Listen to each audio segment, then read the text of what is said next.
F5. Okay, I need to avoid a challenge activation first. And when I think about it, this knight that has already made a capture has been proving itself absolutely worthless, as it cannot make any real contribution being unable to make another capture. So I guess I'll just give it away. He took my bishop instead. Queen takes d3 check. King f2 is forced. Aha. There is a checkmate in 2, but of course we don't do that right now, because this is actually a perfect chance to activate the challenge. Because if you think about it, the absolute best piece to do a job like this is obviously my queen. The queen captures twice. Let's see what insignificant inconvenience is under this cover. That piece is the only piece that can capture from now on. Nah! Are you serious?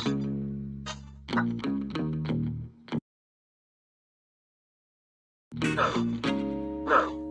I wasn't ready for that. Doesn't count. The video continues. Shut up, chat. Knight d4. d3. Takes. Bishop g5. Queen takes f3 check. King e1. Okay, you know what?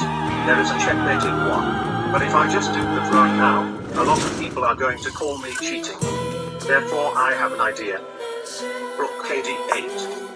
I'm giving this guy a chance to end this video to compensate for the capture before. If he takes my rook, then video ends. Huh, but the of course hell? he should definitely be able to see that my queen is obviously threatening the most. They advertise the interrogations now, apparently. See that.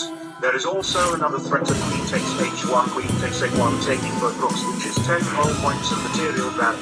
And even if he also does not see that, of course he should be able to see that instead of taking my rook, there is more to be said for both rooks with a threat of promotion instead of just a bishop. Dude, why are you fucking here? Right?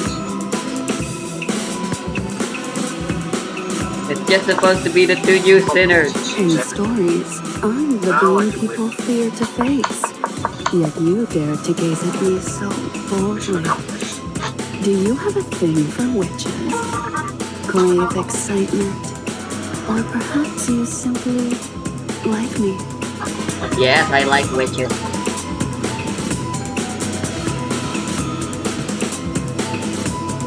Whether it's the old hag or the super sexy big booty ones, I like them all.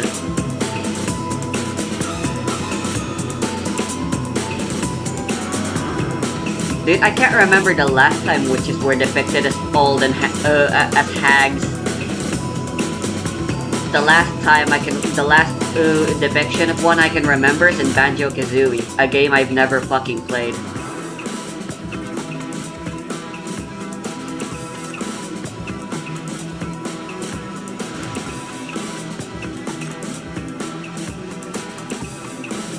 Anyway, let's go do the story first.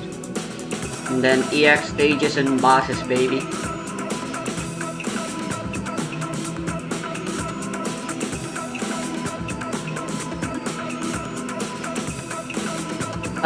Are we describing Ireya and her powers here, or are we describing North Korea?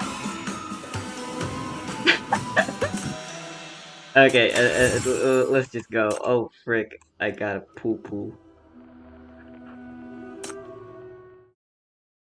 It's the first time I've woken up early in a long time, by the way. It feels really nice. Several indicators dropped in last month's report. There's a concerning trend. After consulting with the doctor, I've decided to adjust your diet, limit your free time, and start a curfew. It's what I need to do as your dad. You'll understand, won't you? Your metrics have remained stable all year, which is why I've been buying you all these books you wanted.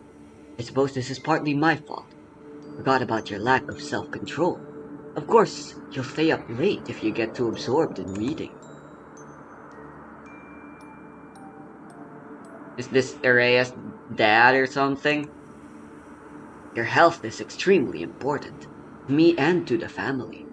I know it's not easy to live by a strict schedule, but compared to those suffering from illness, this is just a small sacrifice. You can keep it up, can't you, sweetheart? Yes, Dad. The family motto teaches us to strive for the welfare of others. Since I'm the one capable of the job, I will do it. I can handle it.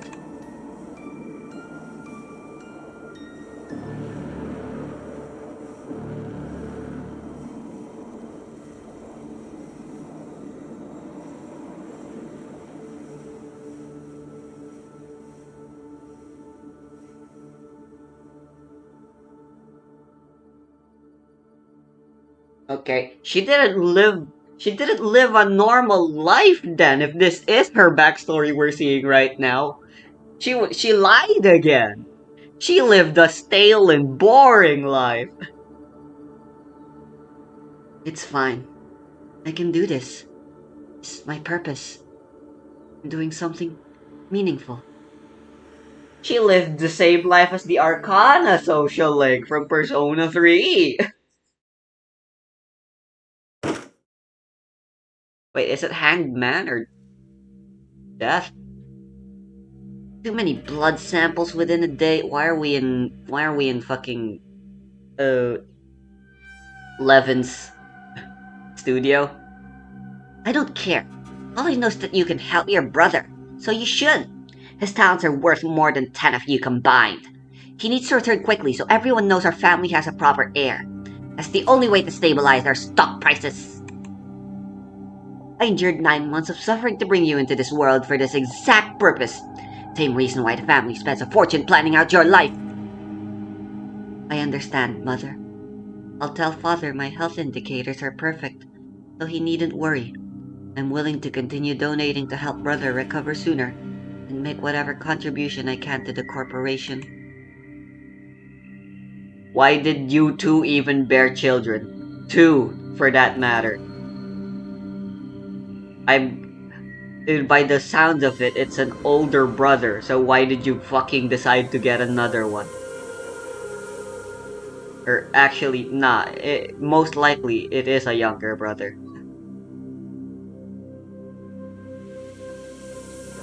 That's the only reason someone would choose to make another child in this kind of situation. At least you know your place and how to make the right choice. Good. You will cooperate when I send the staff here later. If your father ever asks, you'll tell him this was all your idea. Understood? Yes, Mother.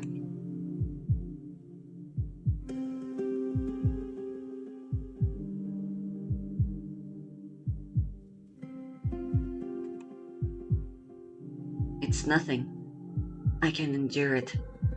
This is the purpose of my birth, the value of my existence. This was all happening during fucking war times.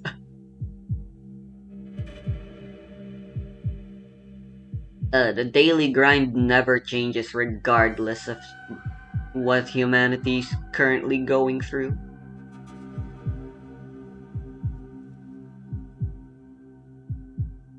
Although in history classes we tend to talk about all the major events, it's good to realize that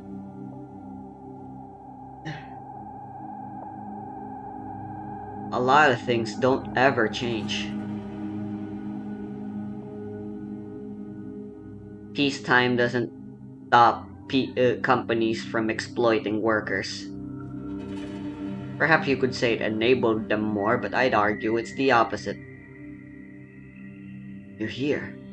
Due to my illness and your health management regimen, we know little about each other. But I've always thought you're smart. I believe you know your place and when to exit it. I am the leader of our family, and you are a medical resource created to keep me healthy and alive. This arrangement has been unfair to us both, but it's worked out well enough in the past. I believe that alone speaks volumes. So do you care or do you not? Arrangement. Whose arrangement? Fates, of course. Everyone has their assigned role in its grand script. Oh god, and I just finished watching part 5. And now a new arrangement has arrived. I no longer require you for my illness, so we're both liberated. Accepted this, and you should too. I know this isn't easy, but to our family, your existence no longer has any value. You're nothing but a stain now. The last sacrifice you can make for the family is to voluntarily disappear. My sister. Uh, you're gonna fucking kill her?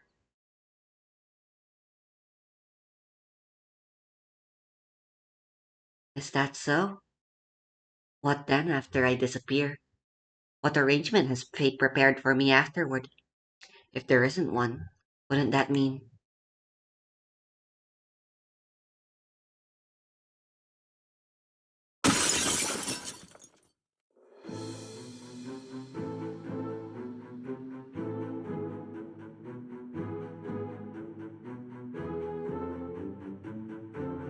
I do whatever I want to do. No one can take away what makes me happy. No one can stop me from seeking the excitement I desire. And what I want right now is...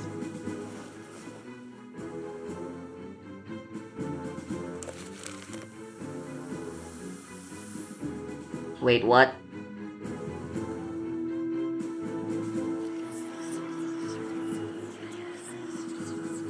You already had the hourglass? I want to see it. When fate's script turns against you, will you truly make the smart choices like you claimed you would? I wonder, would fate truly be satisfied with a script full of blind obedience, without a single unexpected turn?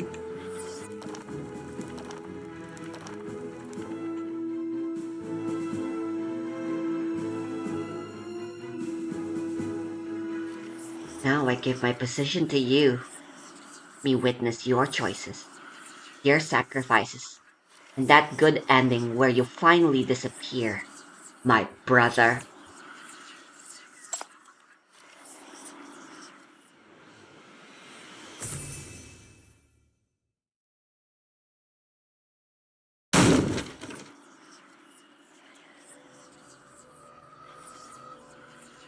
No, no, let me out! Let me out! I refuse to stay in this hellhole. What right do you have to lock me up here? I'm warning you, the corporation will not tolerate...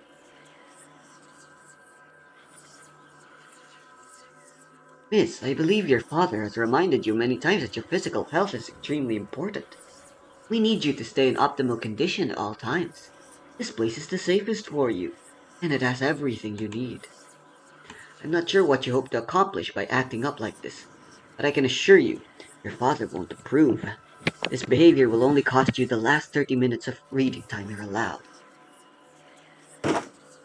I'm not acting up! I'm your boss! How dare you conspire with my damn daughter to humiliate me like this?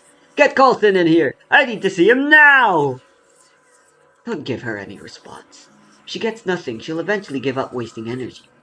That should also alleviate her acute stress symptoms. Let's leave.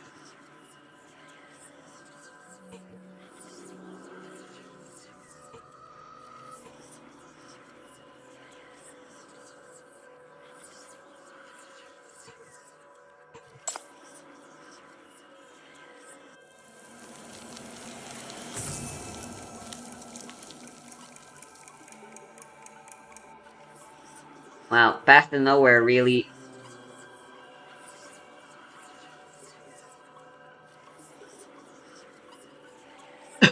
Fast and Nowhere really made Night of the Museum just so they could have a repertoire of horror songs they could use at a moment's notice from then on. Draw my blood? What gives you the right to order me around? I am your boss. I won't take commands from lowly servants like you. These are your mother's instructions, miss. Your brother's condition is critical, so we must prioritize his treatment. Please be patient. You have an excellent personal care team. You'll be just fine.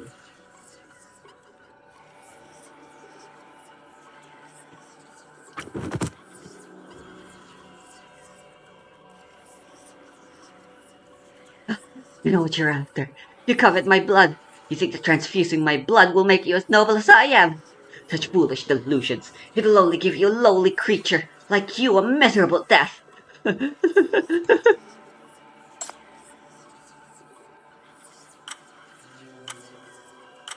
Disappear? It would be ridiculous. If anyone's going to disappear, it'll be you.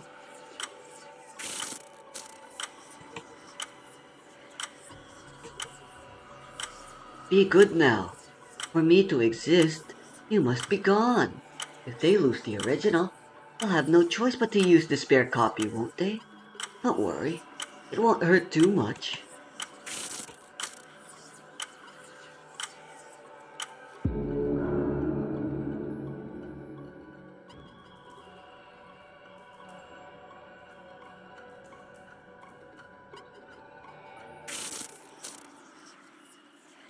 Please let me go. What do you want from me? What exactly do you want? I admit I was wrong. I understand my mistakes now. Please don't throw me back there again. I'll lose my mind. These things I said were irresponsible. I understand what you mean now. Unlike me, you had no choice. I'm a worthless being. But I can change. Soon I'm gonna chase you. It's so much chase you. I don't know how I can. God. Just, just let me stay here. Let me stay in reality.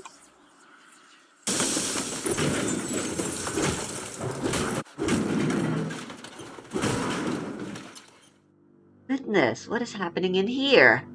This can't be normal. It's like they're all going crazy. Crazy? More like a curse, if you ask me. Your daughter's curse. Can you hear? You can stay here with me for a while.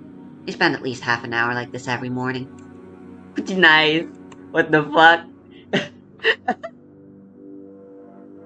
Ray's like, yep, this is normal.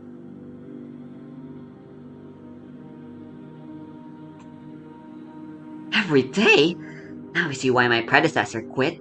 I just came to deliver an application form for this Youth Rare Disease Foundation. Wait, did you just say curse? What curse?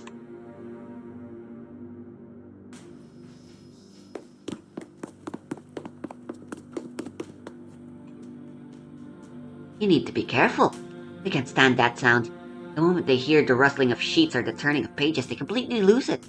How do you not know this? Didn't anyone tell you? His family wasn't always like this. They were a typical blue-blooded family. You know, the type that needed to look presentable even while exploiting others. And one day, their daughter disappeared. They changed. They went mad. What's crazier is that they started doing charity work. Everyone says it must be their daughter's curse.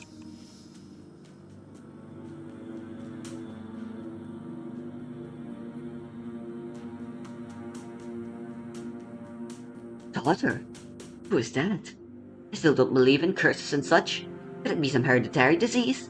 You see, sometimes people turn to charity work once they've been ill and experienced sickness themselves. You don't know. Their daughter, Miss Araya, her young master's little sister. Okay, it is an older brother.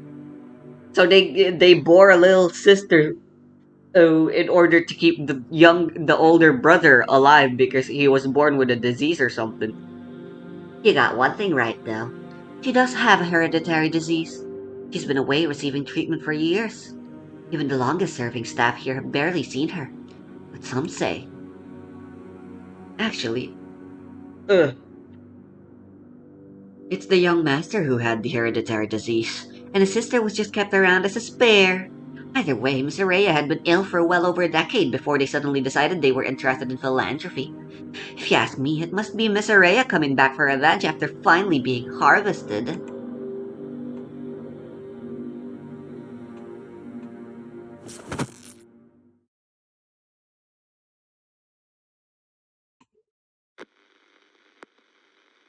Same imaginary power, deranged self-importance, desperate violence again.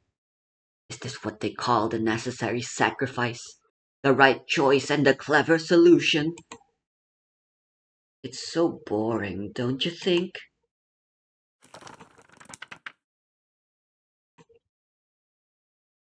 No. What's happening?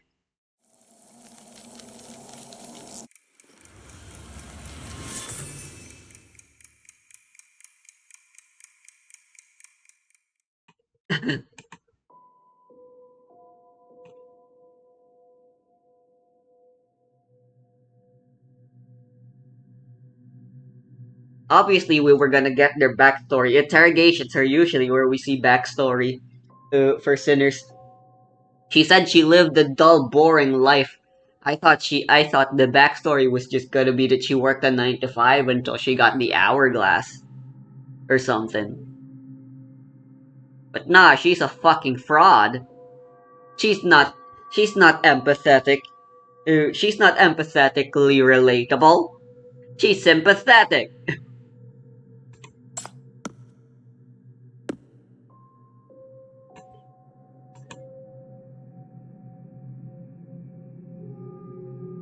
This is...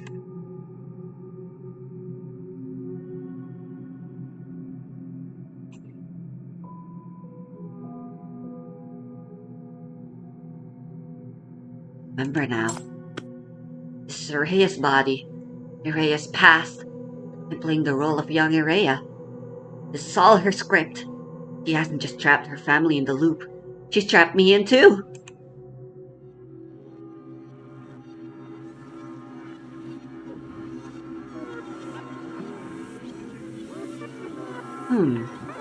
You finally remember. This is already the 7th reset. It's becoming harder for you to interfere with my script. But your memory are clearly recovering more slowly. Do you still want to continue? Will you keep trying?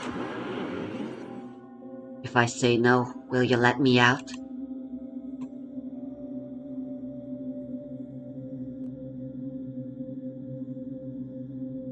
Of course I won't let you out.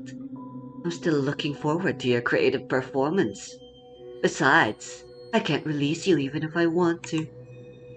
This script of mine, yet not entirely mine. It's merely a torn page, a space I cannot fully control.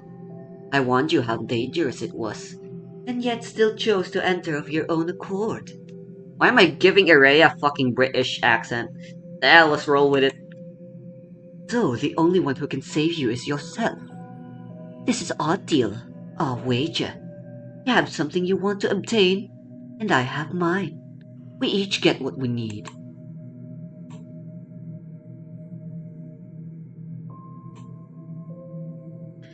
Consider this my little reminder, my dear chief. Your time is running out. Have you secured what you came for? If so, then run. Use every ounce of your resourcefulness to fight for your escape. Perhaps the challenge was never about grabbing the golden apple, but escaping with it alive. That's what I'm looking forward to. Watching you fight for survival and seeing what ending you'll create.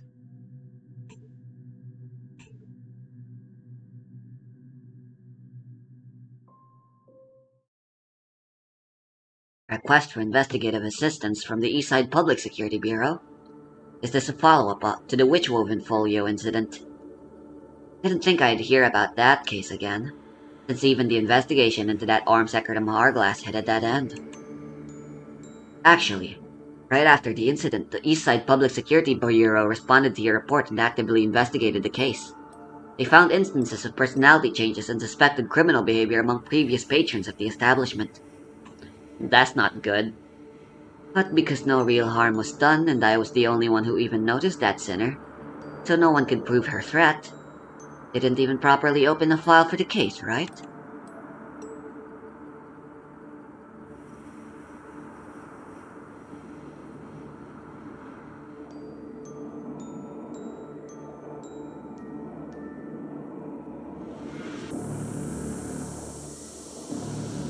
Yes, since the psychiatric evaluation is still in progress, it's not yet clear whether the murder mystery experience preceded the criminal behavior, or vice versa.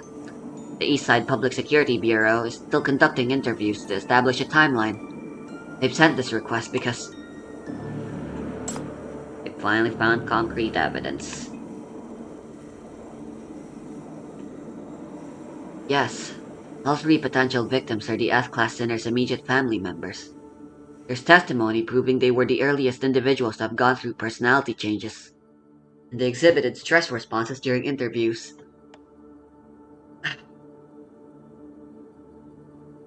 Besides, there has been a radical shift in their family business as well. Oh, so now that I brought up the possibility, they finally decided to look through the family. They're very likely the first victims of the witch-woven folio incident, and the closest leads to its origin. The Public Security Bureau is suggesting that if this breakthrough interests you, they're willing to transfer the case entirely to the MBCC. Oh, lazy bastards. Breakthrough, huh? Exactly what I need.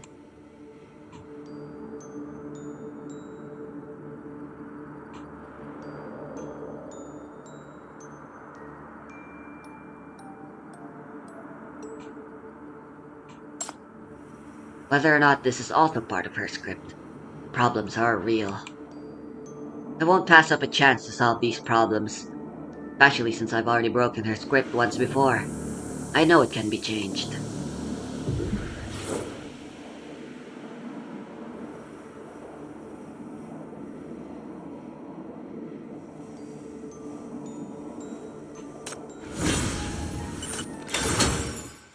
Man, the interrogation room is like the most dangerous place in in this universe. Why do we even bother?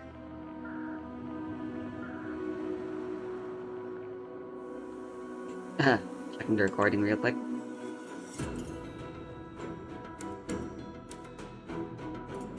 I'm still a little traumatized, I suppose, so that's why I'm checking so often.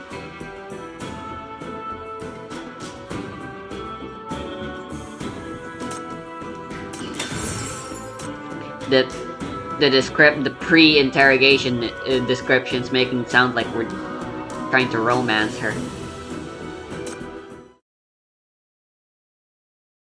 Only 3 hours. I like it here. It suits me better than anywhere else.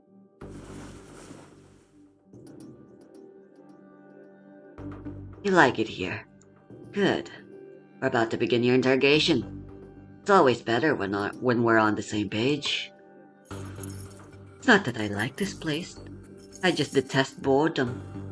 If you can provide me with a nice little surprise, I can be quite cooperative, my dear Chief. How this interrogation unfolds is entirely up to you. Don't disappoint me, okay?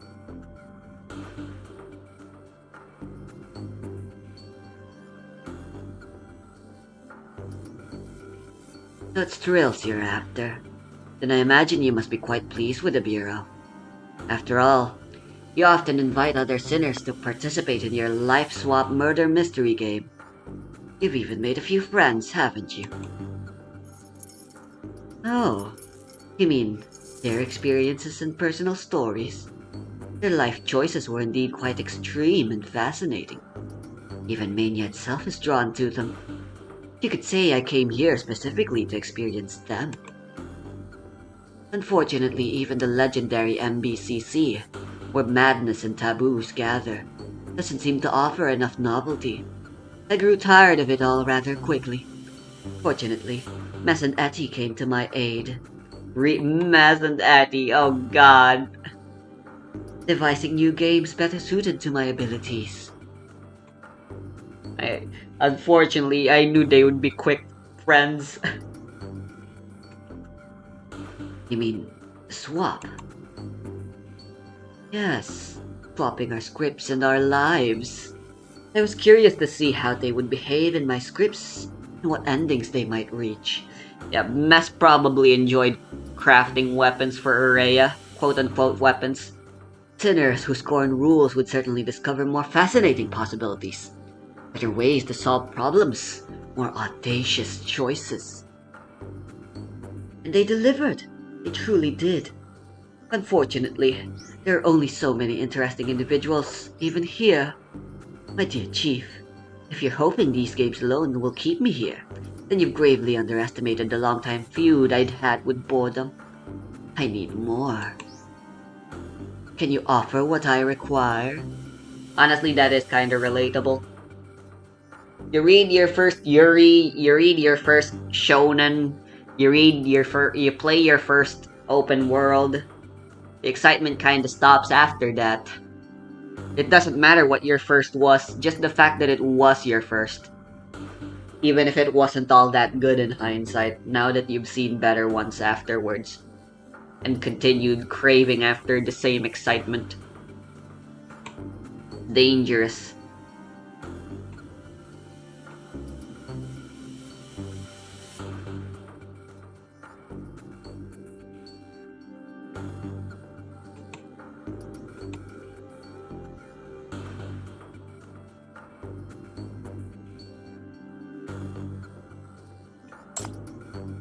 Why can't I?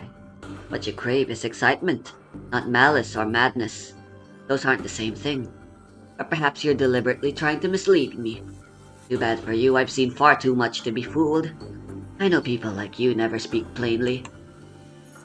Oh really? Please share your unique and fascinating theory in that case.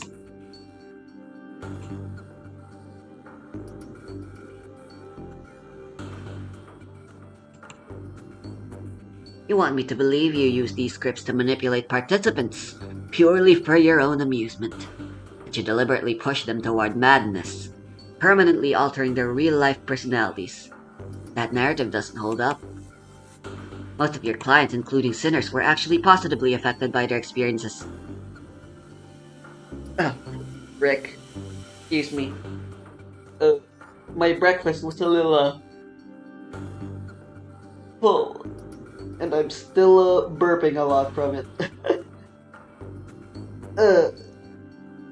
My stomach, which was once filled with air, is now letting it all out now that the stomach has something other than air and acid to fill it.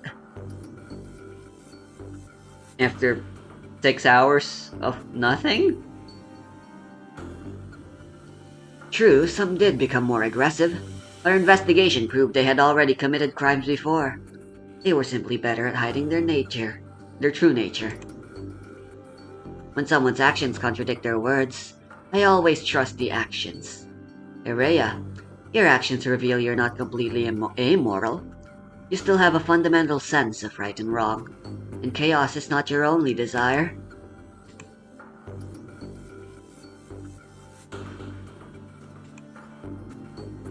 Captivating analysis.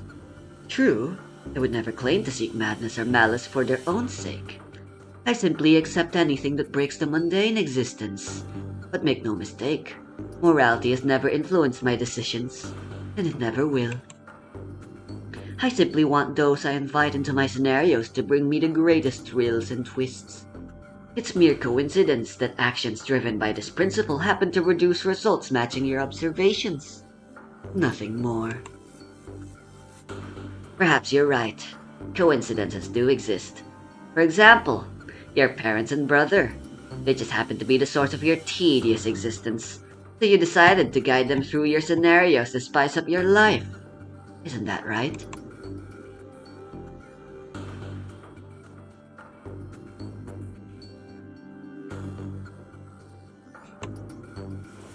You've done your research thoroughly, my dear Chief.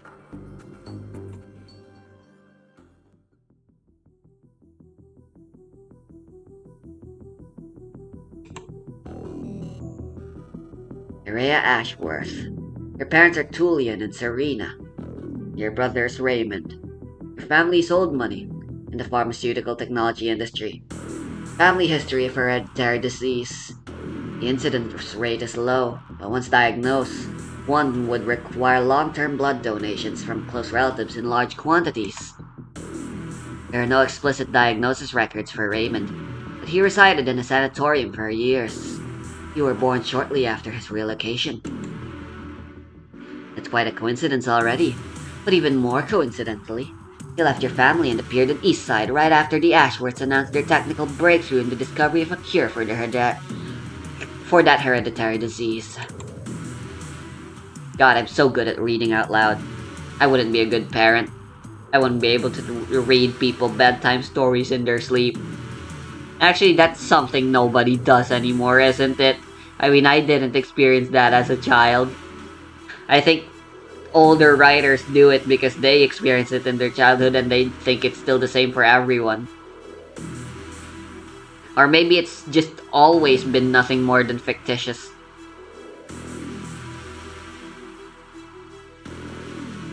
Something fantasy likes to do that can never happen in reality, and is why it happens so much in fiction.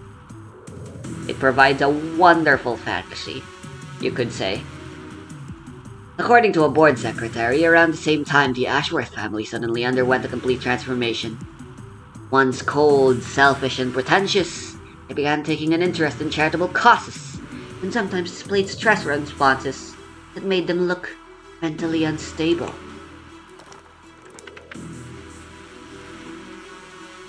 Does this description sound familiar? I imagine many of your regular guests exhibited similar symptoms, just not as severe. That makes sense given these were likely the very first customers you used your ability on. Let me guess. You were created and exploited by your family for a single purpose, so you chose vengeance! And once you acquired your ability, the family that treated you as a medical resource became the first prey to your special power. Isn't that right?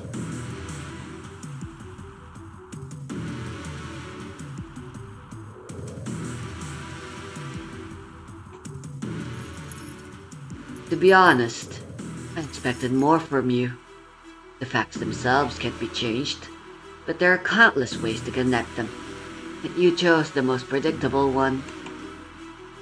I won't deny that my birth was intentional, and my life was carefully planned out. But my family possessed enough wealth that they didn't need to deprive me of anything. Likewise, my parents and my brother never laid a finger on me, nor did they break a single law. Their only crime was perhaps simply being too boring. When I gained my ability and realized I could experience more than my daily schedule, when I pictured those thrills and surprises, inevitably I had to leave my family behind. But I didn't know this at the time. After gaining my ability, I returned home, still expecting their guidance, only to discover they were unbearably conventional and astonishingly dull. That's when I realized what I truly needed to be free was to be free of any inhibition.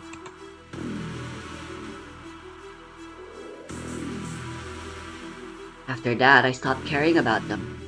Their fault for being so bland. What you're describing might be some kind of side effect. But what does it matter? I've lost interest in their stories. You shouldn't bother either. My family was merely a rather dull prologue to my life. A setup before I discovered my true calling. That's a significant enough role for such plain side characters, wouldn't you agree? I also really like Araya as a character. Her obsession with fiction and fate and role is so me, or at the very least it reminds me of my OC, which is technically also my Mary Sue type self-insert. Philosophia. If you look at my old channel, Remix the Idiot, Philosophia is still the face I use. I've been meaning to redraw it for quite a while, but never gotten the time to.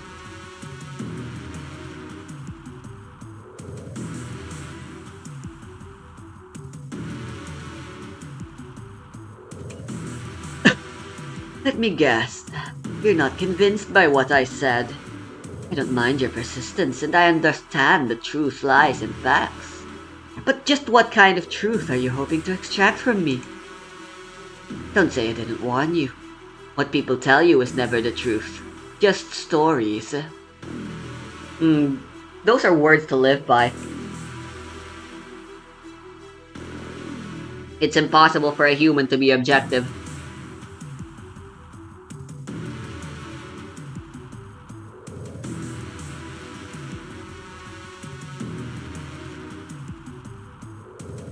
We can pretend to be, but in the end, even the most objective field of study, which is science, is built on truth told by stories. Particles aren't tiny circles with tiny circles spinning on them like they're fucking planets orbiting.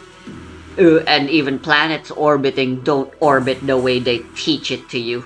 Those are just stories meant so we can understand them with our feeble little minds that were clearly never meant to understand things in such small and or large scales.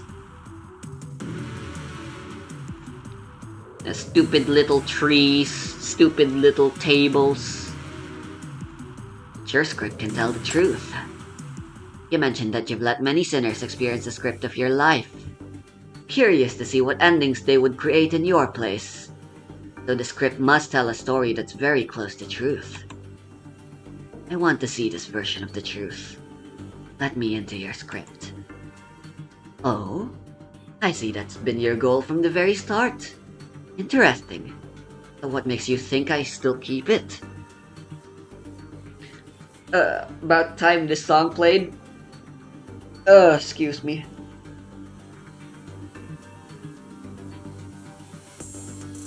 Ah, fuck me, dude. Is this what it's like to be full?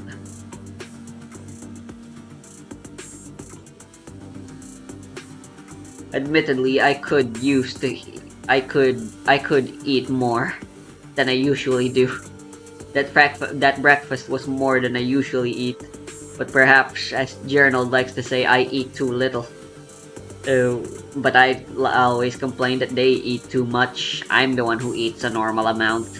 Like maybe I really do eat too little. As I said before, few could reach thrilling endings. The build-up was tediously long and dull, and the payoff wasn't worth the wait. I certainly don't keep things that bore me so much. That has indeed been my goal from the beginning. After all, you carelessly discarded it without noticing that it still contained detectable traces of mania.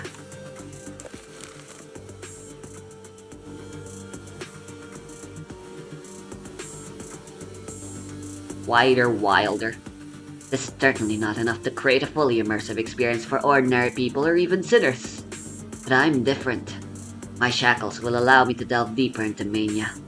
These remaining fragments are still useful to me. Perhaps so, but I've intentionally severed my control over this script. I might still be able to bring you into it, but I can't guarantee I'll have any control once we're there. In other words, this script is unpredictable and dangerous to you. This time I can't rewrite the story in real time to ensure a controlled experience, so you may not be able to reach a good ending. And if that was the case, you might actually die. If even the most uninhibited sinners can no longer surprise you, then aren't I your only hope left? I'm capable of controlling sinners. Aren't you curious to see the outcome when you put the uncontrollable me in this uncontrollable script? As for the danger, isn't that the best part for you? Think of it as a gamble, or a deal I'm offering you. I'm betting I can reach what you call a good ending while obtaining what I need and come out alive. Meanwhile, you'll get to witness exactly what you're hoping to see. Very well. I never turn down anything that might relieve my boredom, even if only for a fleeting moment. Man, I bet you must be boring at sex. Don't disappoint me, my dear chief. She's an old hag anyway.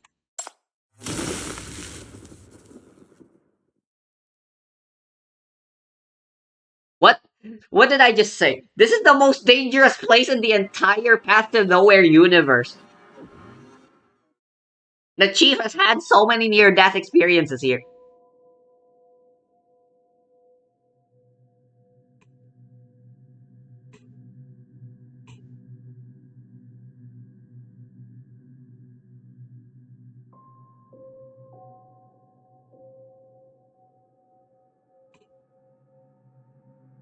That doesn't mean she really did reveal everything. That experiencing it firsthand, no one could truly understand how mind-numbingly boring a properly regulated life could be.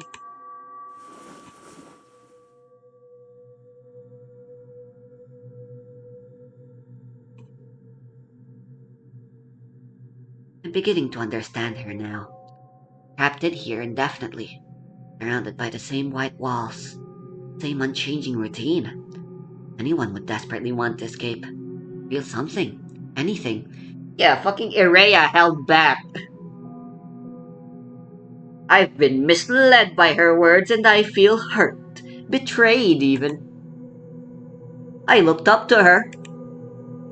But now I don't.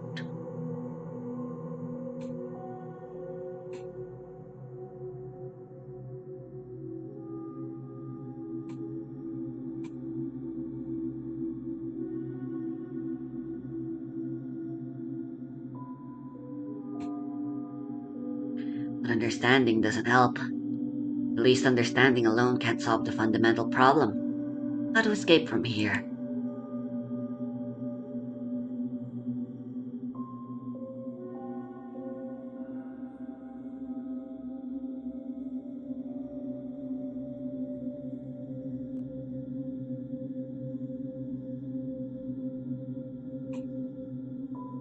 She hates anything mundane, predictable or uncreative. She loves excitement, change, and novelty. So this tragedy, yes, a real word. The strategy should be to follow the residual instincts in this body, as her previous choices, stay as far away from them as possible. That approach should work. But after 7 resets, I'm still trapped here. Means something's not working. Maybe I'm not deviating enough from her choices. How different must the choices be to break this cycle?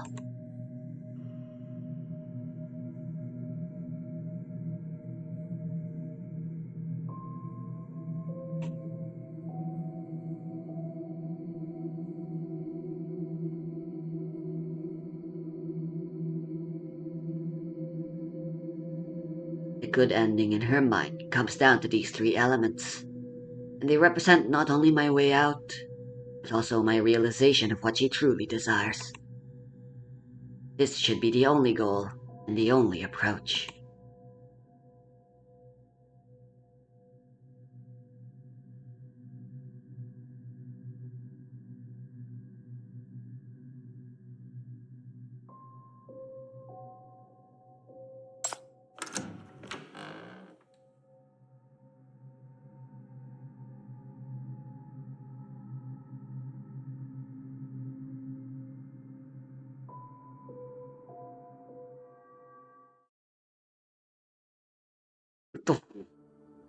What the fuck is that? Dude, know your own sister's name! Rhea, what are you doing here? Who brought you? Is this supposed to still be a hospital room? Because they were supposedly both hospitalized. I guess it's to represent this as that she got fancier accommodations, I suppose, but like, and it is important to change scenery to signify a change in location, but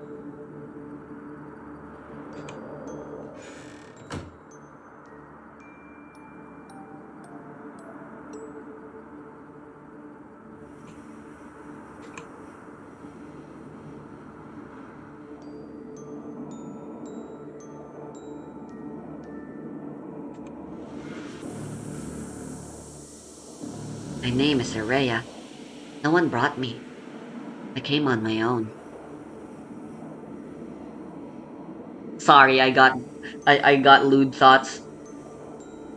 God, whose bright idea in the English language to make come and comes in a fucking rhyme and all that? I hate the English language sometimes. In fact, I hate it all the time. I speak it, and I hate the fact that I speak it.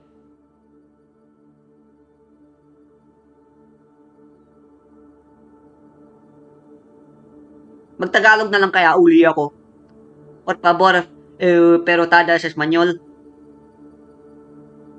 That wasn't even a real Spanish sentence, my bad. That's how angry I am. In fact, I'm pretty sure my Tagalog was also really wrong there. On your own? You? Iraya. I don't know what you've heard from the person who brought you here, but it's all lies. Neither the family nor I have ever wronged you. If you're smart enough, you should... I'm not smart, nor do I wish to be. Pragmatism only works when circumstances already favor you.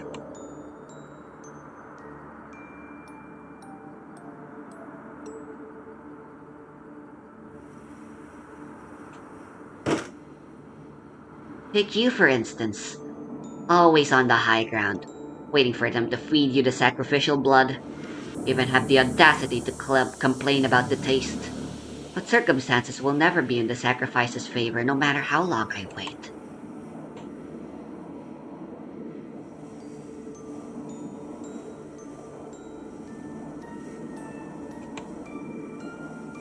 What are you doing? Want to break this scripted, controlled, meaningless routine. I want to break free from the indoctrinated ideals of sacrifice and duty. I want to shatter this damn cycle where I'm used as a mere disposable blood bag. A life that can only be sustained by sucking another's blood should not exist. No one is born to be exploited and consumed. All this talk of sacrifice and duty is complete nonsense. You can't take away my life with these manipulative tactics anymore. Tabtims. Well, I already went through it, so we're going with that take.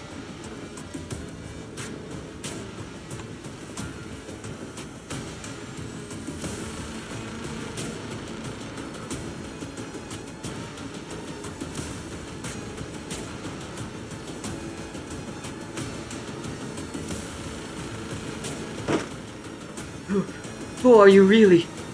You're not my sister! Honest taught her these things. How could she possibly know any of this?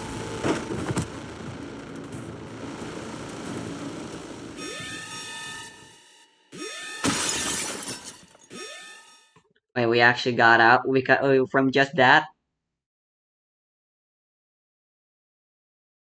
A reset.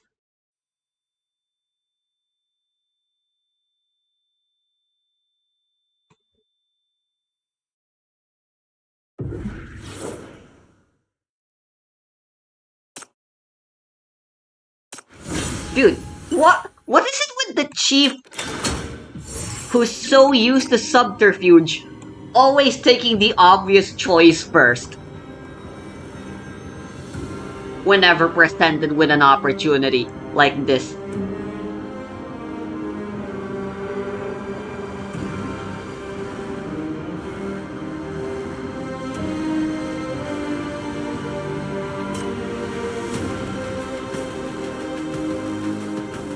Everyone else thinks we're such a cool, clever, and smart and powerful hero who always saves the day with all these things, but like, man, the chief can be a fucking idiot a lot of the time.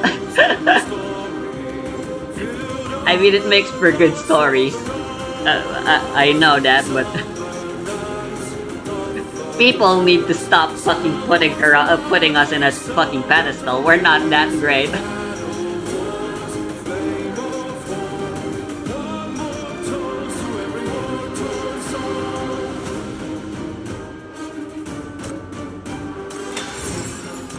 That's still such a fucking obvious choice, though. I was gonna say, so we're gonna change. I was gonna say we're, cause I thought it was gonna be in phase 3 that we do off this. I didn't know we were gonna do it immediately. I was gonna say I had 2 predictions. The first prediction is that she's gonna try to just immediately murder her family, and then after that she's gonna try to just completely be a normal goody two shoes. And what do you fucking know?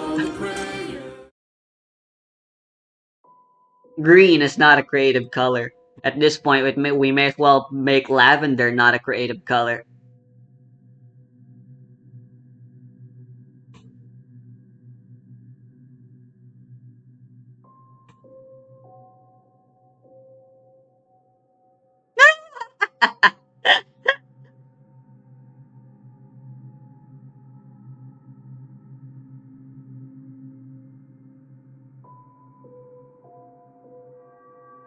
She was right after all. This fragment of the script is completely beyond her control. She can't guide me or rewrite the story like she did in Cernfold. I'm afraid even the reset trigger here doesn't follow Rhea's logic. If that's the case, it could explain why even though I deliberately followed the Rhea suggestions, and intentionally broke the usual patterns to show her different outcomes, I still got reset.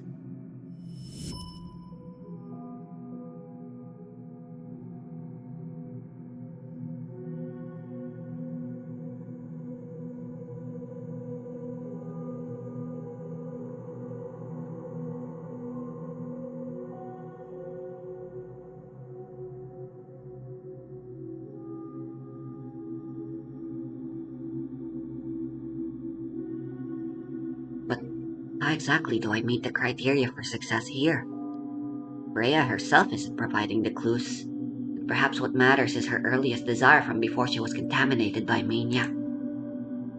It can't be about escape. She's already accomplished that herself. What does better really mean in this context? Not earlier, not matter either.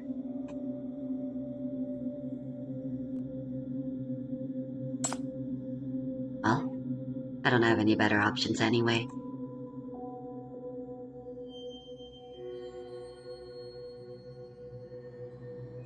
Boldly.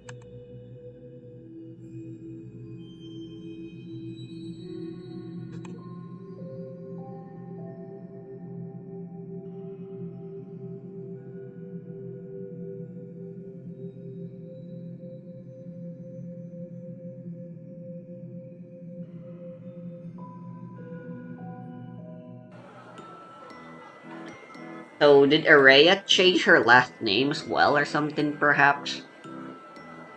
But then again, the Bureau did, although I suppose that's governments for you. If someone changed their name, you do have, at least if you do it legally, you do it from the government, so that's not exactly hard to find out by the government if they ever want to do a background check. Figures didn't look so good last month. You know, it's not easy to consistently produce high quality content, and players grow bored quickly. But that's just how this mystery game business works. Your script's gotta grab enough attention. You know how these Eastsiders are these days. They're all empty inside and craving virtual thrills. That's how we make money. We get satisfied the customers, Araya. Put in the hard work and you'll push through it, right? I know you can do it.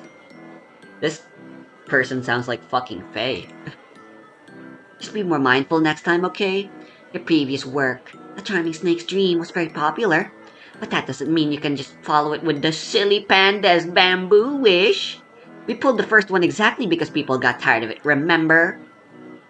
So we're basing off the games we're making in this virtual world off of the things we experienced.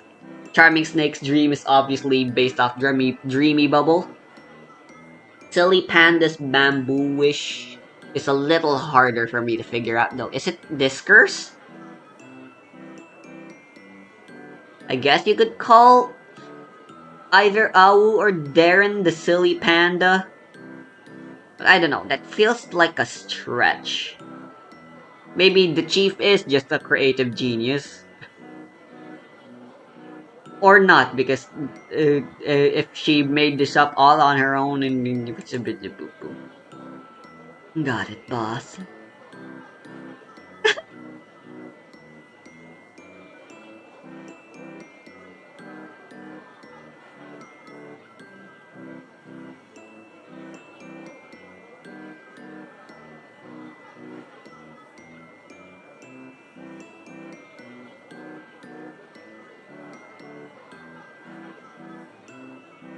Wait 2 more seconds until I can clock out. I won't make this light. Whatever. Got another hour to wait before I can buy the discounted sandwiches from the convenience store near my apartment. Wow! She is living Sleep Talk Metropolis right now.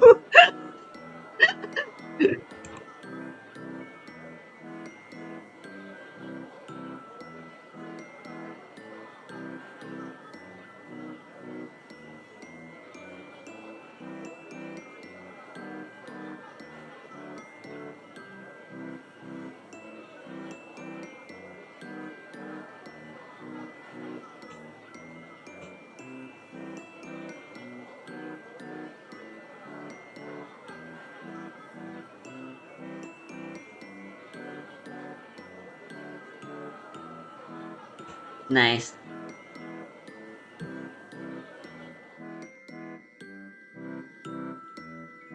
The city Independence Day is next week, and we need to cash in on that. Be prepared to work overtime. Please reply if you've seen this message. Well, it's a text. Should I even be voicing it?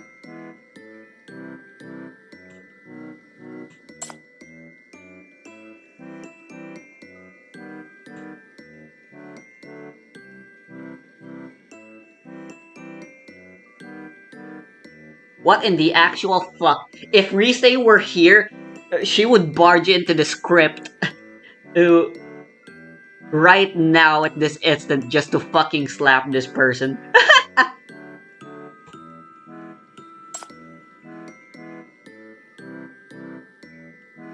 Or actually, it's not Rise.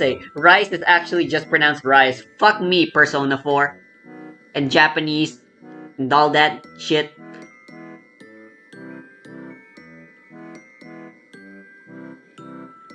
I still think an additional I should have been put in for the translation. But then again, since the game is voiced, anyone who sees Rice's name will immediately know it's pronounced Rise soon enough anyways. Eh. My dear Chief, what are you fucking doing? Yes, nothing, just playing by the rules. Do you think this will impress me? No one wants to watch such a boring story. It's so repetitive and uncreative.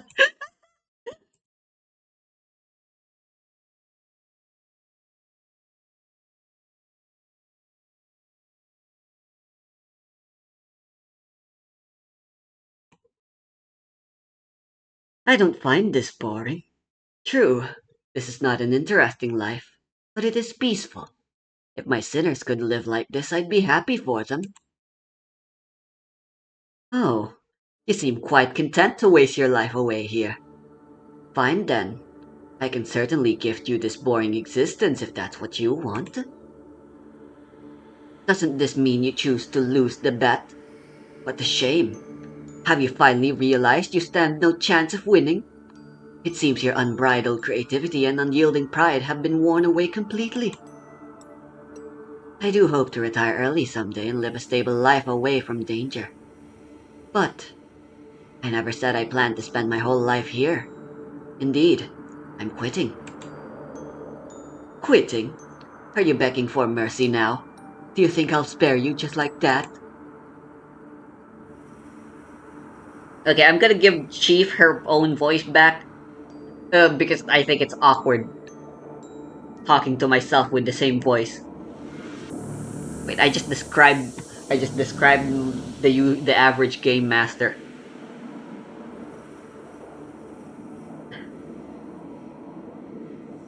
Of course not. I remember you said you couldn't control this place, and I'm not giving up yet. I'm attempting to stay in the game by saying I quit the version of you that controls this place. Has the boring life worn away your sanity as well? I'm not crazy, you're crazy. I'm simply trying to guess what you truly want. At first, I realized you weren't lying. After gaining your power, you saw through the Ashworth family's hypocrisy and arrogance. You recognized how they deceived and exploited you. But someone who has truly broken free wouldn't voluntarily return here time after time. The very existence of the script is itself a clue pointing toward the answer. On the surface, it appears I'm trapped here, dying repeatedly while you can quit whenever you please. But in reality, the one dying has always been Araya, your past self.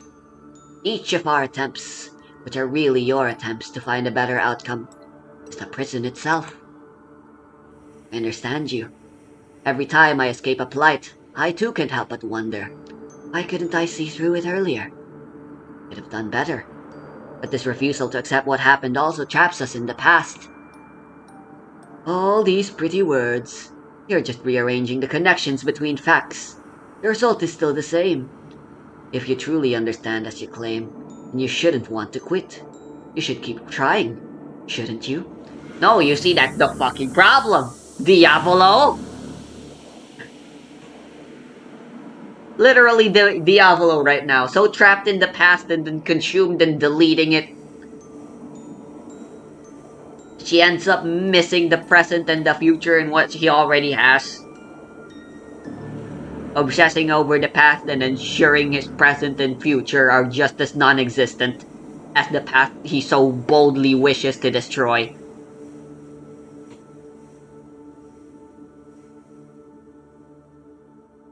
No, I won't keep trying, because I already know what you want. I also know that if everything presented in the script is true, then there could never be a so-called better ending.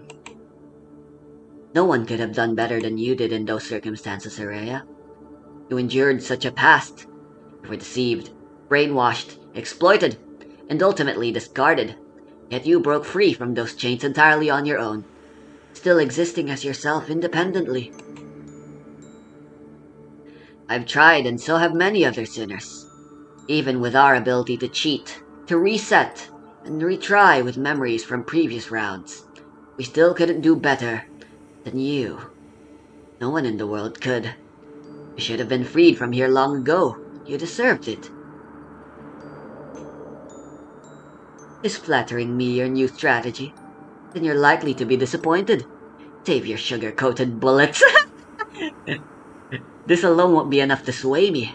Keep trying the wrong approach and you might really remain trapped here forever.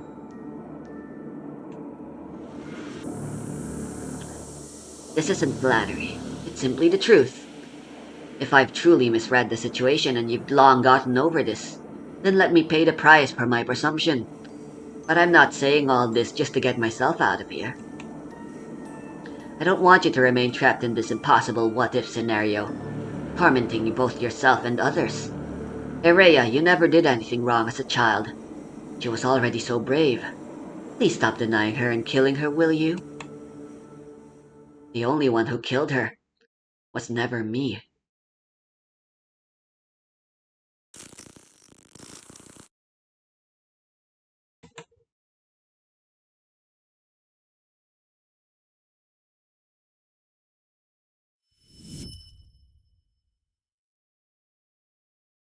Fuck, that was Ereya talking, but I still gave it the chief voice. Not that both voices are all that different at this point.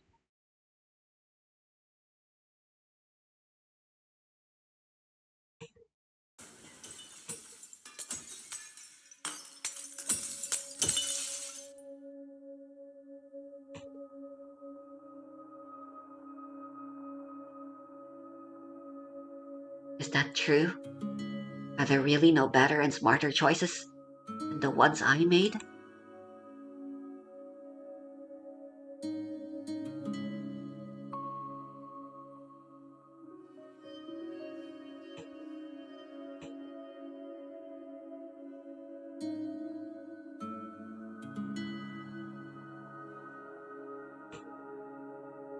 Of course.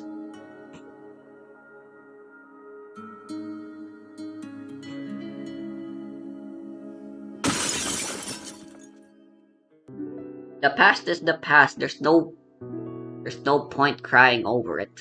You did your best. Maybe someone could have done better. Maybe you could have made different choices. But there's no helping what already happened.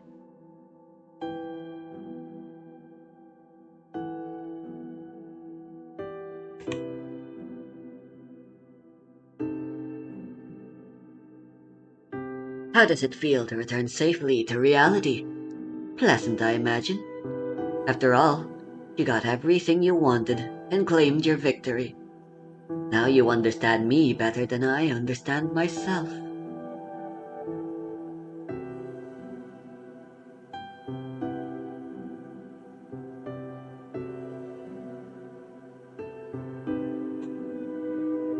There's an old saying in Eastia. Those in the midst of a situation often see less clearly than bystanders. And another. Hey, nice, we're taking advantage of our Eastian friends we've made. I'm guessing it's that other girl with the bow that says it. I forgot her name. The one who heals. She was the previous battle pass. A single leaf before your eyes can hide an entire mountain. Some problems simply cannot be seen from where you already stand. That was true for you, and true for your childhood self as well.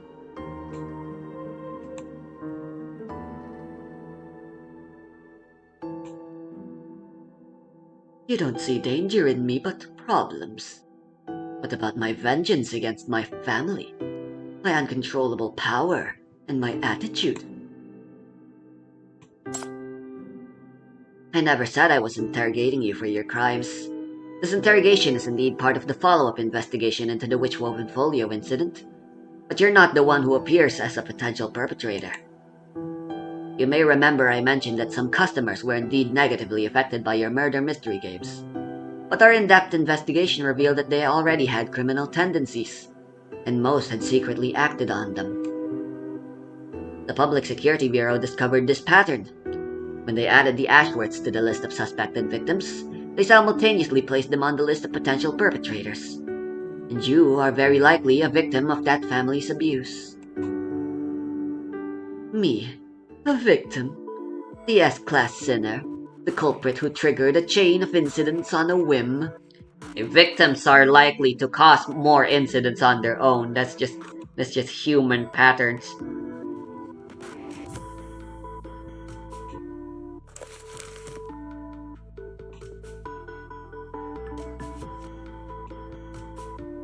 Yes, I am talking about you. And all these sinners would agree too. Every one of them has spoken in your favor. Even though you erased much of the information in that script you could still control. And after experiencing it personally, I found that they were absolutely right. Only by being in that position could I understand how difficult it was to break free on my own.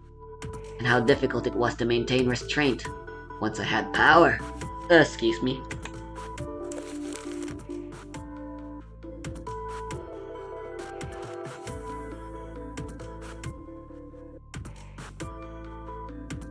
Perhaps you never intended vengeance, much less to do good, but you did save children like yourself. The freely available technology and the Charity Foundation have made treatment more accessible and reduced the practice of breeding donor children. God, that is a real practice in real life. I just remembered. Jesus Christ. Just like how your thrill-seeking activities ultimately gave lost and bored city dwellers a sense of belonging, while exposing those who had already strayed from the right path.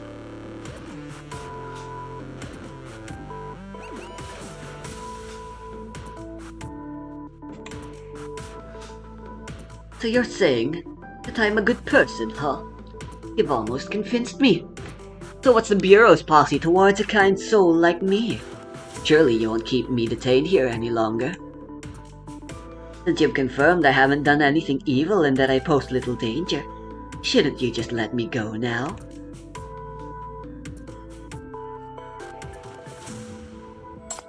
Of course. But the MBCC's condition for releasing a sinner is for them to be implanted with the shackles, to keep them under my supervision. As long as you meet this condition, you're certainly free to leave. So will you allow me to give you the shackles? Wait, we haven't put the shackles on her yet? That is weird. My dear Chief, you seem quite confident in your powers. Well, I don't mind a little conceit. Very well then. Let me see just how much of my power these famous shackles of yours can actually restrain. I only hope you won't regret this.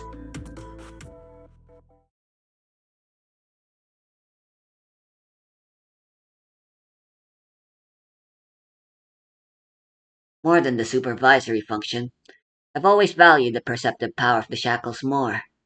I certainly have faith in them and won't regret this. After all, once the shackles are truly implanted, I can guarantee you full freedom. Both inside and outside the illusion. So long as you release me from this illusion as well.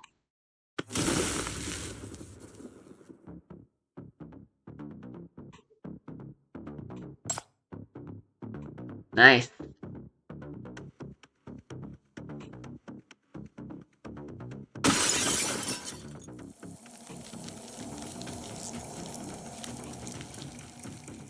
You won't give me freedom? Then I'll have to seize it myself.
Did you really think the story would unfold smoothly according to your script, culminating in a classic cliched happy ending?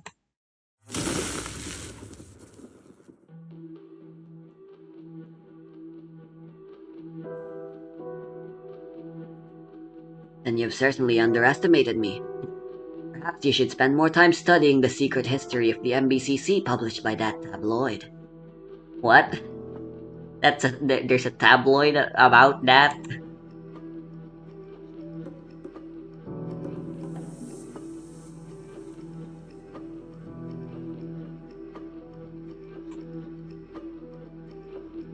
Oh, what makes you say that?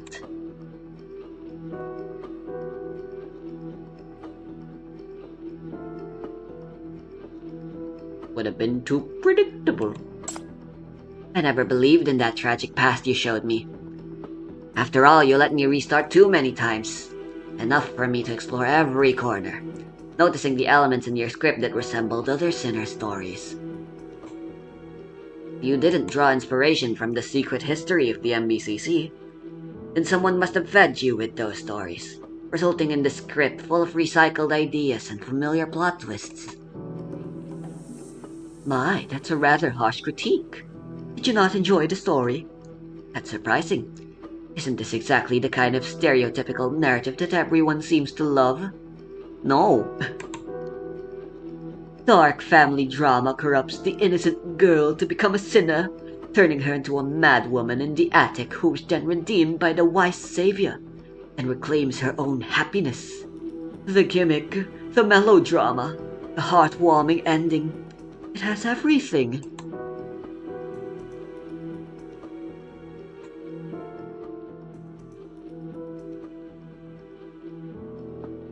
This has nothing to do with whether I enjoyed it or not. I'm not your customer, and I'm not going to write you a review for cashback. I came to you seeking an honest conversation, but you tried to deceive me with a cliched story you've cobbled together. As I've told you, my reality has always been stranger than fiction. I can spot the slightest incongruity in even the best story. If this is your carefully crafted script, then maybe you're in fact not that good of a creator. Oh, sick burn. Though I shouldn't be surprised. Of course, an East Side white-collar worker with an ordinary lifestyle would believe that her own boredom is the only authentic reality. Your script is boring because you are a boring person surrounded by boring things. Jesus Christ!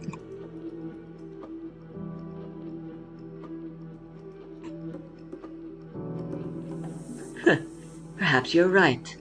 Perhaps this is the root of everything.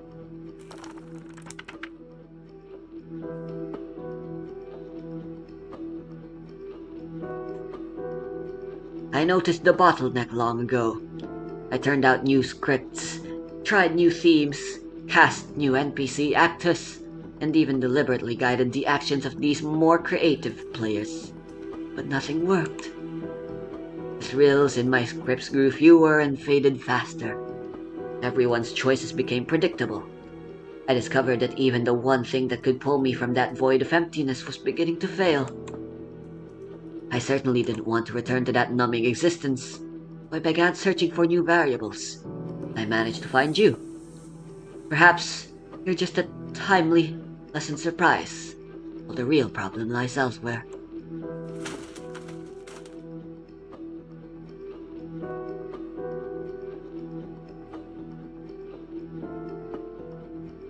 Nothing new under the sun. I've witnessed countless people let their choices be shaped by their experiences. Same applies to my own works as well. Hence the loops and repetitions, recycled ideas and cliches. By bottleneck, do you mean your scripts were declining in quality and no longer felt thrilling to you or provided escapism? Did you start creating these scripts for these reasons in the first place? The manipulation and real-time adjustments in your scripts are just extensions of your creative process, aren't they? But is the person sharing all this with me the real you? Or just another improvised character you've created? Another witch in your story? Looks like you've become quite the murder mystery game expert. Indeed. A rich girl who was used as a human blood bag for years, then returned with her superpower for revenge. Such a trendy character concept, I might have made it up myself. Perhaps the real me is actually just a 9-to-5 office worker who writes scripts, occasionally putting on costumes and acting out roles just to earn my performance bonus.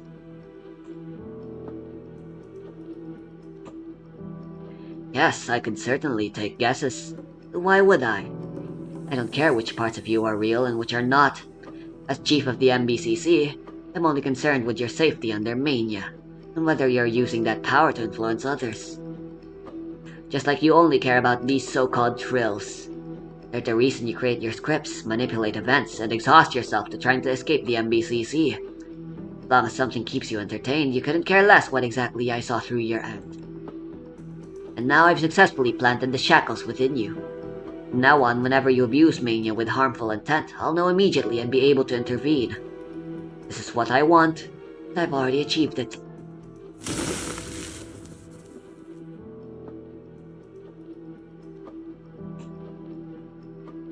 Fine, fine. Put away your victory trophy. No need to flaunt it in my face. Though, I don't mind it when you're being a show-off. It's fun to see you like this, my dear Chief. I'm not like you. I don't wear different masks. Whether inside or outside your scripts, I'm just myself. That interrogation might not have been staged, but... fuck. That interrogation might have been staged, but my words weren't. I promised that if you allowed me to give you the shackles, I would grant you freedom. I'll keep my word. I'll even help you break free from what's been eating away at you all this time. Boredom. In truth, I've always preferred to build trust with sinners. That begins with mutual understanding. So true. I called you to my office for this reason. We need to clarify what we each want, and be completely honest with one another. Before you dragged me into that scenario of yours, I thought we'd already achieved this. We discussed how you used emotions that erupted in your scripts to fill the emptiness of your reality.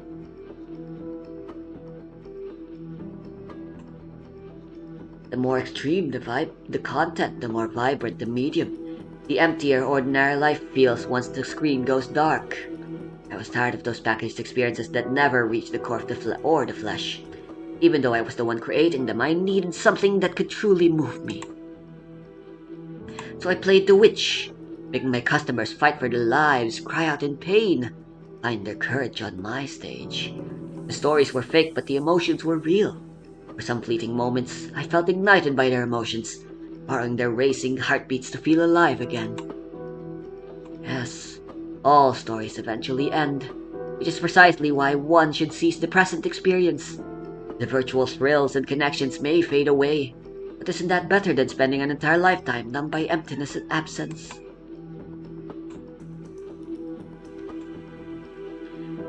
I don't fully agree with your philosophy, but I understand you and trust your motives aren't dangerous. I thought that script, the one about being honest about your past, offered a deeper form of connection. But it is just another script you've cobbled together. No one knows how much of it is real. I'm curious, what are you really looking for in all this? Do you truly believe these repetitive scenarios can give you what you need?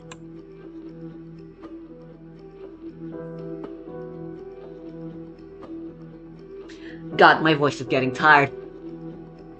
A script is just a script. As for its meaning to me, isn't that already clear to you? It's full of possibilities that can be replayed endlessly. Once I introduce new variables, it can generate new excitement and save me from boredom. Yes, it is clear to me, but what's clearer to me is that they're becoming less effective for you. Have you considered how much longer these predictable scenarios can deceive your clients? Or how much longer they can deceive you? When you finally realize you've completely run out of inspiration and nothing stimulates you anymore, what will you do then? What will become of your scripts? Yes, should become of them.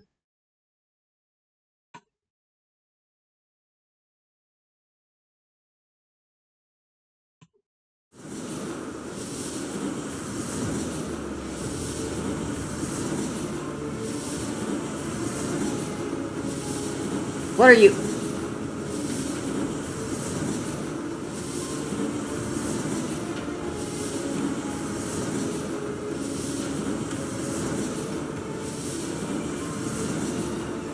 These scripts are merely props, and creating them is just one way I amuse myself.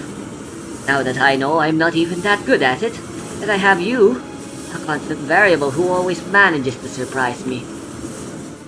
So what if I stop making them?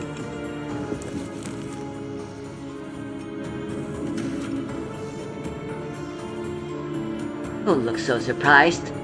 You know perfectly well that I only write these scripts for fun. But these thrills are fleeting. Once they get old, no one cares about them anymore. But what if I tear up these scripts that no longer entertain me? What does it matter if I find something even more exciting and stop creating altogether? The only thing I ever want is to pursue new thrills.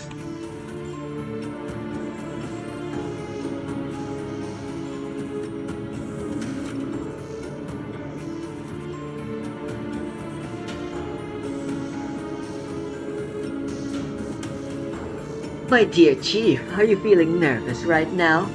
Don't worry. After seeing so many sinner stories, I understand why you're always probing each sinner's inner world, searching for their deepest obsessions. Because obsessions are anchors. Surveillance and perception aren't infallible. You prefer to nip problems in the bud. But for things beyond your control, you can only rely on these anchors to restrain and limit them.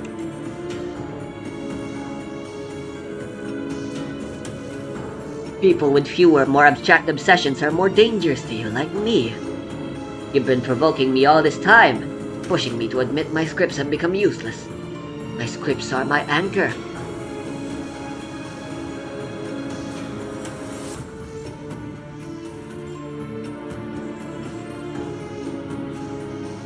Without it, what else can you use to control me? Unless you already know the answer. Go ahead then, say it. What's your trump card? What's this antidote you've found?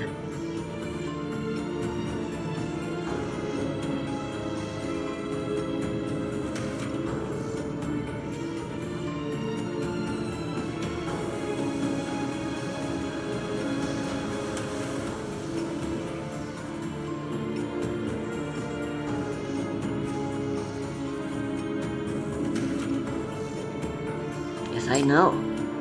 Just as I know your past was never a mediocre script that needed rewriting. Neither is this reality. The one trapped in loops isn't me. It's you.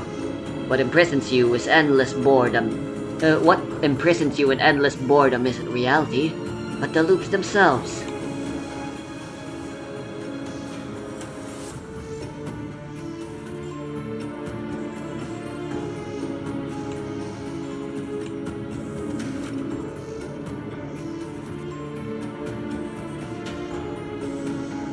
Interesting. Do continue, my dear Chief. Let me see what other fresh theories you've developed. I believe you already know. These scripts which you can rewrite, enrich, and reset may be safe and convenient, giving you endless opportunities to explore. But no matter how many times you try, they can never give you the soul-stirring excitement you're seeking. Because choices you can undo at will are never truly impactful. They can't crack your shell, or leave any lasting impression. Deep down, you already know that some things are precious because you only get one chance at them. Didn't that Outlander's death shake you precisely because of this reason? If it had merely been the permadeath of a character, would it still have affected you so deeply?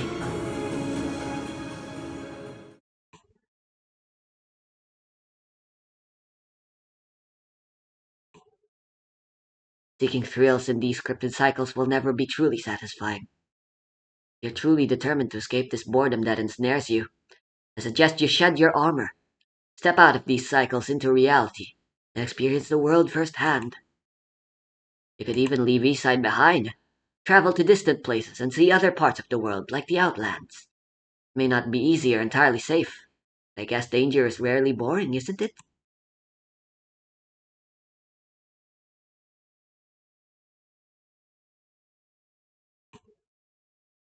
How strange. Compared to all the cycles I've experienced, your life has truly been shorter and less substantial. Yet you consistently do and say the most unexpected, truth-revealing things. Why is that? During my first murder mystery game, you asked me if my complex experiences had made me unable to understand ordinary people's boredom and aspirations. I think there may be some truth to that.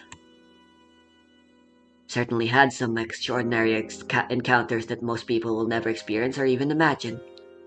That's how I learned that stories need to be logical. Reality doesn't. The truth is, reality always catches you off guard. I wouldn't call all these experiences pleasant, but I've certainly never been bored. If that's the kind of life you're after, I believe nothing can stop you from changing your path now and stepping out of Eastside. This cocoon you've been living in.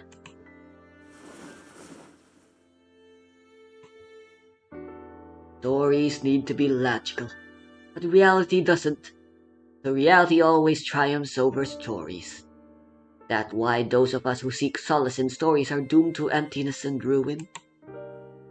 Not at all. I don't think reality is inherently better than fiction. Sometimes people need the safe, accessible escape that virtual entertainment provides. What I'm trying to say is, if simple stories no longer satisfy you, and instead drive you toward the extremes, then perhaps the real issue lies in your reality itself. Stepping out to experience more of reality might help you find what you're truly seeking.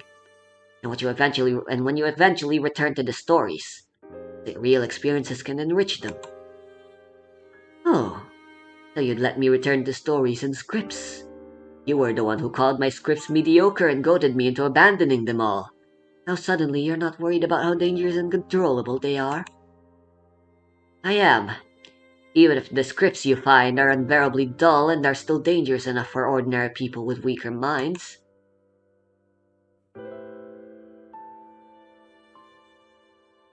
But that doesn't mean I don't care about your quality of life as a sinner. I want ordinary people to live safely. I also want you to be happy. That's the real reason I think you should go out and explore.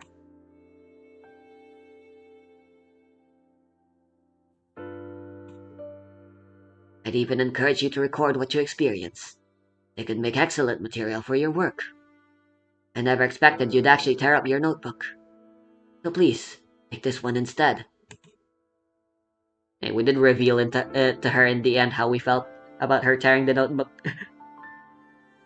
If you trust me and choose to step out of your shell into the real world, then I think you'll find the notebook useful. Remarkable events blur easily together in memory. But stories last forever once they're told. Don't worry, you'll have plenty of readers at the bureau.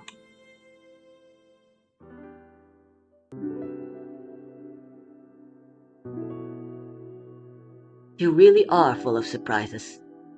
I have to admit, when you first walked into my shop, I never expected you to be so reckless, but fun. What's in it for you, encouraging me like this? Not what I need. No matter who you really are, I know your sole motivation is seeking twists and escapism. And now I want you to break free from that endless cycle. And the prison of boredom too. Our goals are the same.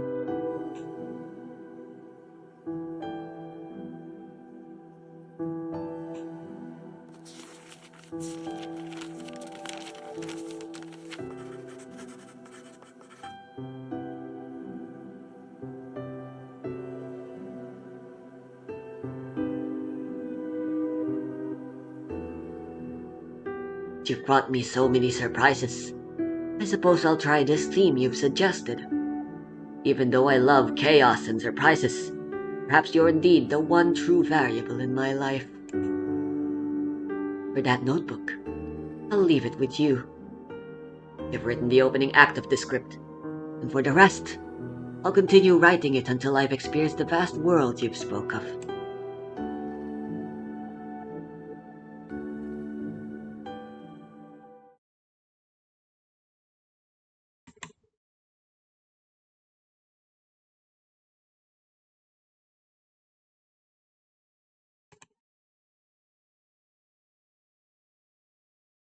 Writing, the format, a script. Rhea returned?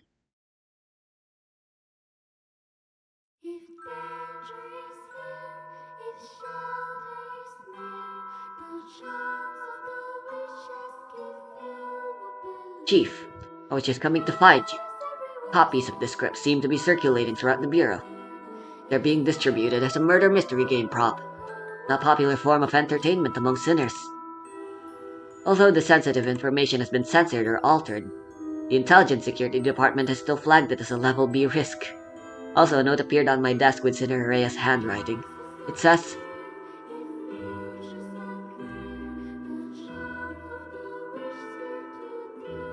she's been to Frasier.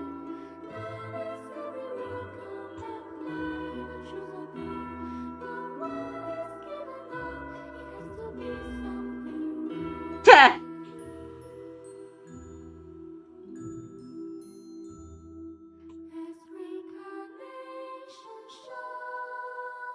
I knew she would come back.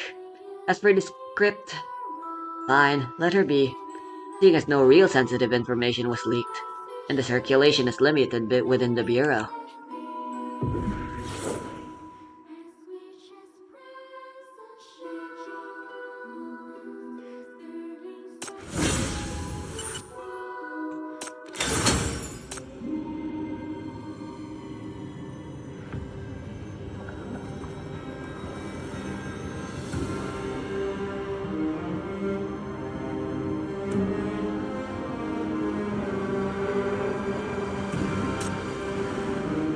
Dude.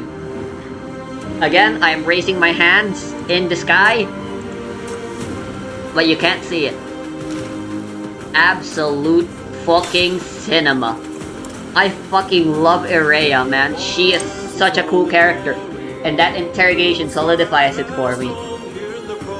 The irony, the character writing, and the themes, and the paradoxes and irony. There's a certain word I'm looking for but can't find right now. The way that they talk about the human condition in it, they critique the human condition of modern day society.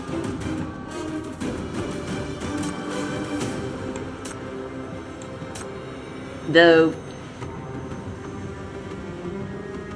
inconsistencies that we enjoy as humanity, of liking one thing but not liking the exact same thing, even if nothing might be all that different about it. Like, what's the word for that? Being two-faced, double standards, closer to that, but still not the exact word I'm looking for.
No shield.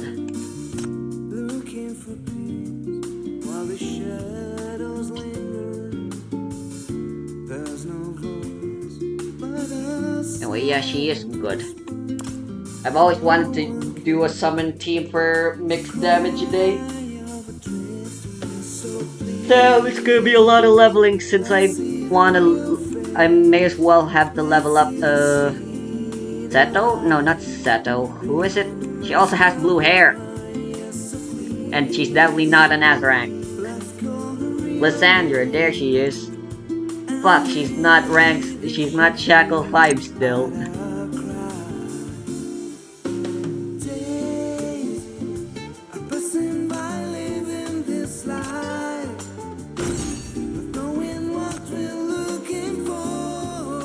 I don't think it's worth it. Shackle 1 would be a nice bonus to get as well, but Been a while since I last looked at the Chinese leaks.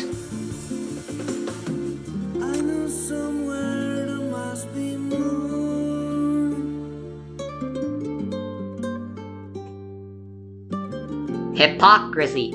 That's the word I'm looking for. Anyway, I'll be back, I suppose.